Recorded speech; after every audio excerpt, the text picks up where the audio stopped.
Jovem Pan Morning Show. É isso, meus amigos e minhas amigas, sejam muito bem-vindos ao Morning Show dessa quinta-feira. Eu sou o André Marinho, seu amigo do dia a dia. Esse Morning Show sempre cheio de novidades, entrevistas, muita informação, muito entretenimento. Nosso compromisso é inegociável com todo mundo nos ouvindo e nos assistindo, ainda mais por ter um quarteto verdadeiramente fenomenal e fantástico ao meu lado. A voz da sensatez, o rei da ponderação, Mano Ferreira, está aqui com a gente. A sempre graciosa, sensível, contundente Aninha Beatriz Risse. Temos o cientista político Elias Tavares, sempre sensato, ponderado, está aqui com a gente também. E sempre contundente Jota, sempre com as suas falas cortantes e sempre agregando, e muito com um belo beijinho sedutor para começar bem essa quinta-feira. Agora, pessoal, eu já proponho aqui que a gente já adentre o tema da vez, não poderia ser diferente. Esse vazamento, né, de vários áudios pela Polícia Federal envolvendo o ex-presidente Jair Bolsonaro, o pastor Silas Malafaia, e, claro, mensagens trocadas com Eduardo Bolsonaro. E, realmente, isso foi um cataclisma aí para os fofoqueiros de plantão da política, foi um prato cheio, para dizer o mínimo. E, claro, a gente segue repercutindo aqui um por um. Eu vou aqui também convocando a todos vocês aqui para sentir o pulso da nossa audiência. Fundamental que a gente siga aqui estimulando essa troca. Fundamental para você discordar, descer a borduna, concordar também, validar aqui os pontos e também as opiniões de toda a bancada. Fundamental que a gente tenha todos vocês aí turbilhando no chat e complementando sem moderação. Agora, Mano Ferreira, seu abre alas aqui para a gente trazer o panorama. Vamos lá. Marinho, para mim a avaliação principal é como nas conversas de bastidores da família Bolsonaro são os interesses da família Bolsonaro que dão o tom, né? Vemos muito pouco, na verdade, não vemos sombra de interesse nacional, não vemos sombra de projeto de país, projeto de nação, vemos exclusivamente a preocupação com a própria sobrevivência política, além das brigas de ego, né? Eduardo Bolsonaro com bastante ciúme de Tarcísio de Freitas, claramente uma necessidade de se afirmar como o único sucessor possível do próprio pai, e isso tudo numa dinâmica de relação familiar que, sinceramente, na minha opinião, não representa a dinâmica familiar brasileira, agora, né? Com direito a xingamentos e mandando o pai colher caju, né? Agora, já vimos esse filme antes, né? Eu preciso só dar sequência aqui, pessoal, até porque a enquete que a gente já propõe para vocês todos hoje é também entender se vocês acharam que talvez Eduardo Bolsonaro faltou com respeito ao pai. Acho que essa tá fácil, mas, de novo, acho que na mesma medida que parece que é óbvio que houve ali uma altercação ali, enfim, em termos que são difíceis até de engolir em se tratando de pai e filho, principalmente, mas eu acho que tem outro contorno aqui que vale a pena a gente considerar, dado que são mensagens privadas, vazamentos, e questiona-se realmente o interesse público em torno delas. O interesse público em termos de repercutir a fofoca e se refestelar com ela é inegável, tanto que estamos aqui. Porém, é entender se realmente a nível dos autos, do avanço das investigações e dos processos, se realmente o que estava incluído ali substancia ou, de alguma forma, esvazia as teses avançadas pela acusação. Agora, uma conversa envolvendo todos eles fala, inclusive, sobre a articulação nos Estados Unidos, deixando claro que sem anistia, pessoal, sem anistia, não há papo, não tem papo, não haverá sequer qualquer discussão sobre o tarifaço. E sobrou até para o governador de São Paulo, Tarcísio de Freitas, aparecendo como um pivô involuntário das conversas. 2026 é logo ali, pelo visto. E, claro, temos os áudios aqui para, em nome da precisão, contextualizarmos plenamente para todo mundo ainda que não teve acesso ou não ouviu. Proponho que a gente ouça primeiro aqui o que o Eduardo Bolsonaro respondeu nas redes sociais depois da divulgação das conversas, dando tom para a sequência. Vamos acompanhar esse trecho. Moraes e Dino estão tendo um tempo muito ruim com os bancos, sabem que não vão ganhar essa parada, pois não existe cenário de vitória para o STF. E, diante disso tudo, do que para dizer o seguinte: pastor Silas Malafaia, tamo junto. O senhor está sofrendo os últimos atos desse regime. É aquela situação do desespero, onde eles já não sabem nem mais o que fazer. Tem até gente achando que o Trump vai mudar de ideia, ou pensando que é igual ao Brasil, que a depender do escritório de advocacia que você contrate, eles podem reverter as coisas. E nos Estados Unidos a banda toca diferente. Então siga firme e forte. Tamo junto, pastor. Pelo menos nesse momento, o deputado Eduardo Bolsonaro, ao som ali, imagino que da sua filha recém-nascida ali chorando ao fundo. Mas, claro, é um momento de tensão para todos envolvidos e talvez eles partiram ali para as vias de fato verbais nessas trocas de mensagens que são privadas. Não vamos esquecer desse fator aqui, porque isso é relevante e eu volto aqui, acho que o que vai dar o tom, né, Elias Tavares? O que vai, volta, quem com ferro fere, com ferro será ferido. A gente há de lembrar aqui muito claramente que foi o vazamento de um áudio entre a ex-presidente Dilma Rousseff e o então ex-presidente Lula que deflagrou um processo de impeachment, né? Então, eu queria te ouvir. Bom, muito bom dia, é uma alegria estar aqui mais uma vez no Morning Show. Primeiramente, né, André, eu acho que quem faz análise política não pode reclamar do Brasil, porque trabalho não falta, né, a todo instante. Bom, bem ponderado pelo André aqui, a gente tem, de fato, né, essa quebra de sigilo aí de mensagens privadas entre pai e filho. Agora, é óbvio, né, um tanto quanto estranho as mensagens, né? Agora, o ponto mais interessante que a gente pode analisar é como o clã Bolsonaro é oposição do próprio clã Bolsonaro, né? É impressionante como cada fala, como cada coisa que vem à tona vai fortalecendo justamente a oposição, né? Então, nesse momento agora, é um momento de analisar tudo que está acontecendo nesse sentido. Existe uma discussão, né, entre o que é possível da direita, entre Bolsonaro e toda essa celeuma que está das mensagens, do que vai vir à tona ainda, né? O que tem aí, com certeza, ainda é uma pontinha do iceberg do que vai acontecer num futuro próximo. Pois é, e agora também, para a gente seguir contextualizando, dando o espaço aqui na íntegra para as falas que foram ditas após toda essa bateção de cabeça que a gente acompanhou de perto ontem. Quem também foi alvo, evidentemente, foi o pastor Silas Malafaia. Ele não foi indiciado, tá, pessoal? Não foi indiciado até o momento, que fique claro, mas teve o seu celular, teve o seu passaporte também apreendidos, ambos apreendidos. Aliás, vamos conferir aqui o trecho, então, do próprio pastor Malafaia, assim que ele chegou ali no desembarque no Brasil, vindo de Lisboa, em Portugal, ali aclamado por seus fiéis. Vamos ouvir. Nós estamos diante de um criminoso chamado Alexandre de Moraes, que eu venho denunciando há 4 anos em mais de 50 vídeos. Ele estabelece o crime de opinião no Estado Democrático de Direito. Onde é que você é proibido de conversar com alguém? Que país é esse? Que democracia é essa? Que nação é essa, minha gente? Senhor presidente do Supremo Tribunal Federal, até onde isso vai? Senhor Barroso, senhor Gilmar Mendes, decano do STF, até onde isso vai? Senhor presidente do Senado, Davi Alcolumbre, até onde isso vai? Eu converso com amigos, eu tenho conversa de amigo e conversas particulares não interessa a ninguém. Orientado em quê? Quem sou eu para orientar Eduardo Bolsonaro? Conversa com ele. Que conversa é essa? Tá vazando? Estão vazando? Quer dizer que a polícia, a Gestapo de Alexandre de Moraes de Brasília vaza as coisas antes de eu saber?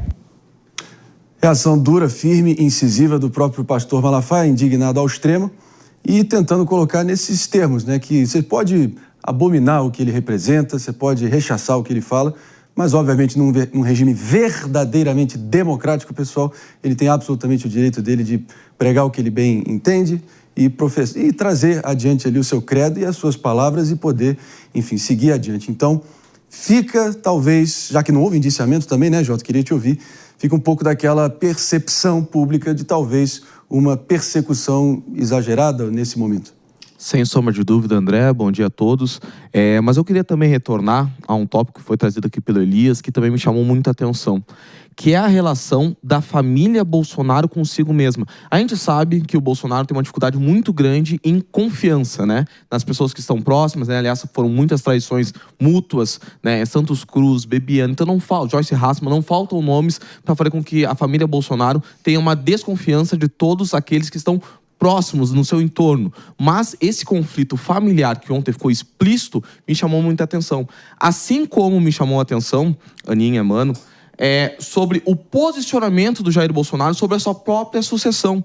Eu confesso, André, que por muito tempo eu fui uma das pessoas mais céticas em relação à candidatura, pré-candidatura, né, de Tarcísio de Freitas. Eu acreditava, não, o Bolsonaro não vai entregar o capital político dele de forma tão fácil assim. E o que a gente viu ontem pelas mensagens foi exatamente isso acontecendo. A gente viu muitas vezes o Eduardo Bolsonaro olhando para o próprio pai dizendo: calma, não vai por aí, não se entrega dessa forma tão rápida ao Tarcísio. Vamos primeiro lutar pelo nosso próprio legado, para que o nosso espólio político fique, no mínimo, entre a família e pedindo ali, num sinal quase desesperado, uma confiança, um aceno do pai: para de ir para a televisão me criticar, né? Me dá mais uma confiança, fala para as pessoas que eu estou correto. O próprio Silas Malafaia, que agora há pouco nós ouvimos, com esse discurso mais eufórico, nós vimos também na própria das mensagens dele para o próprio Bolsonaro, dizendo: dê uma mensagem para o seu público, capitão, reaja de uma certa forma. E o Bolsonaro partindo para uma narrativa de buscar, de certa forma, se salvar, numa espécie argumentativa de Deus, pátria, família, mas e eu? Deus, pátria e família é legal, mas e eu? Como é que a gente vai se salvar? E a partir daí, lutando por aumento da representatividade do Tarcísio, falando de pesquisas eleitorais: olha, tu está ganhando do Molusco, né? E também, de certa forma, ele tentando articular com o próprio STF, se mostrando aberto a uma negociação com o próprio STF para tentar escapar. E dá para entender também quando, enfim, certos apoiadores ferrenhos do clã Bolsonaro enxergam que ali na intimidade pai e filho estão falando que estamos tendo diálogos, estou conversando com pessoas do STF, que eles, enfim, sucessivamente pintam como os destruidores ou os sabotadores da democracia brasileira. Por que eles estariam, assim, talvez, conversando com seus algozes? É um questionamento válido que está posto e com certeza está aí povoando a cabeça de muitos. Agora, Aninha, eu volto a afirmar aqui: é evidente que nós, da imprensa aqui, que a gente se deleite, né? Que a gente fique se refestelando com áudios desse tipo, mas são vazamentos, né? Claro que gera audiência, gera hype, gera engajamento, gera aqui esse clima de grande revelação bombástica. Mas, no fundo, acho que também tem que ser considerado o fato de que parece que, mais uma vez, é um processo enveredando ali pela linha de pesca probatória, uma operação para você apreender determinado celular e, a depender do que tiver lá, acabar justificando a operação em si antes dela ter sido deflagrada. Você entende essa percepção pública também? Porque tem muita gente avaliando nesse sentido. André, bom dia à nossa audiência. Sabe que enquanto o Silas Malafaia falava, a gente estava aqui escutando, eu estava pensando exatamente sobre isso, né? Sobre como o direito à intimidade, que é uma garantia constitucional que a gente tem, é violada sem fundamentos suficientes para tanto, né? A gente está vivendo aqui um momento difícil, existe um julgamento, existe uma ação penal em curso, uma não, várias inclusive, e as quais estão em processo de instrução, o que valida, por exemplo, você pegar celulares, computadores e tudo mais.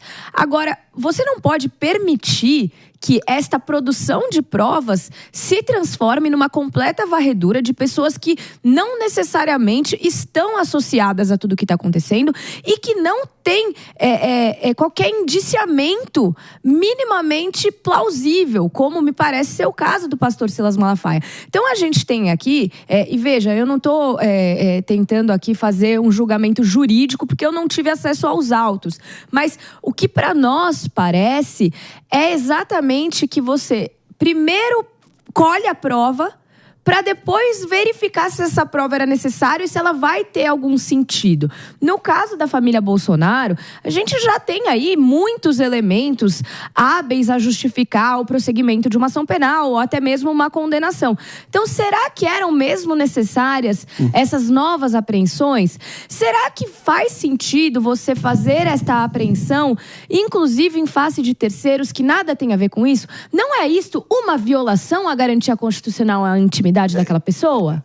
É importante a gente ter essa serenidade e esse equilíbrio aqui e não ficar, e não se deixar seduzir tão facilmente pela gritaria das micaretas e fanboys de políticos dos dois lados.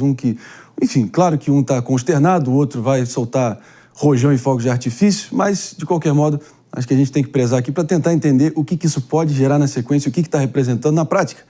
Agora, falando também em... Marinho, se me permite, Mano Ferreira com um complemento. Só um complemento que a gente vê nas revelações dessas mensagens, algumas que têm um caráter totalmente privado, que não até despertam o interesse do público pela fofoca. Lógico. Mas não tem interesse público no sentido de revelação de crimes ou algo do tipo. Por exemplo, as mensagens de Silas Malafaia são ali um aconselhamento político. O que revelam é que, bom, o pastor também exerce a cidadania, também exerce uma militância política. Isso aí é permitido numa democracia. Não tem nada de mais nisso. Agora, também houve, nas mensagens reveladas, nas informações trazidas pelo relatório, uma questão clara de apoio de Jair Bolsonaro, inclusive do ponto de vista financeiro, para a atuação de Eduardo nos Estados Unidos, essa atuação que vem sendo classificada pela justiça brasileira como uma tentativa de coação no curso do processo. Então, aqui tem um elemento importante para o prosseguimento das investigações e um outro aspecto, a carta ou a minuta de carta pedindo asilo na Argentina acaba sendo mais um elemento a corroborar os indícios que levaram à decretação da prisão domiciliar do presidente. Então, aqui também há uma questão de interesse público. E vale dizer, essa carta, pelos metadados, foi elaborada ali no dia 10 de fevereiro do ano passado, mesma semana em que o ex-presidente Jair Bolsonaro foi dormir 2 noites na Embaixada da Hungria, que também foi ali em fevereiro do ano passado. Ou seja, aí, com clareza, pelo menos naquela semana ali de fevereiro do ano passado, uma movimentação do ex-presidente no sentido de encontrar alternativas de asilo ou de fuga, o que, para alguém que é réu na justiça, leva claramente a condições que são entendidas como suficientes para a decretação de prisão preventiva e, portanto, das medidas cautelares menos gravosas, como é a prisão domiciliar que ele está submetido nesse momento.